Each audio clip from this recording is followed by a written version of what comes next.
Magandang araw mga kababayan, mga kaibigan, mga katunggali sa pananampalataya, lalong-lalo na kay Kaburnok, Depalpak, Buster PH, at saka ng partner na si Gabriel. Napanood ko yung pagtatalakay nyo doon sa video ni kapatid na Suryano. Tinutulan niyo ang paliwanag niya tungkol doon sa Matthew 16:18. Doon sa nakalagay roon, paano kay Pedro itinayo ang iglesia? Ang salitang sinabi, ang salitang ginamit ay sa ibabaw ng batong ito ay itatayo ko ang aking iglesia. Isa na sinabi ni Kristo, sa ibabaw mo Pedro tatayo ko ang iglesia. Pero hindi ganun nakalagay. Sa kakabugok, alam mo, yung Petros, isang bato na maigagalaw. Hindi naman ano yan hindi naman siya kasinlaki ng Petra. Ng Petra na bato ay isang pundasyon o isang bangin.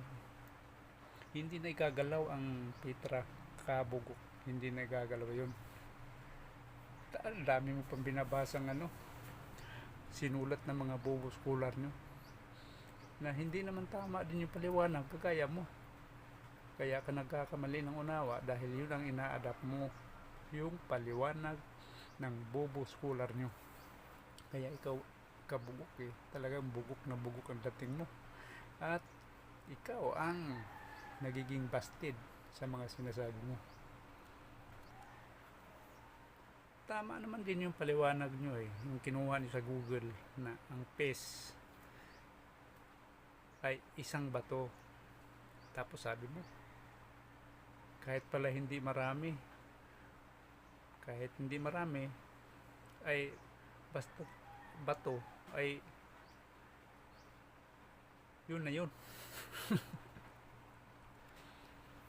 Tapos binabasa niyo pa yung mga ilang salin ng Biblia sa English na ang kipa ay rock, ang kahulugan. Wala namang problema doon kasi ang sinasabi dyan ay dalawang bato ang nakasulat sa Biblia. Sa Matthew 16:18, dalawang bato ang nakasulat dyan. At sinasabi ko naman sa iyo, Petros yan. Sa ibabaw ng Petrang ito ay itatayo ko ng aking iglesia. Kahit na ba dalawang Petra yung nakasulat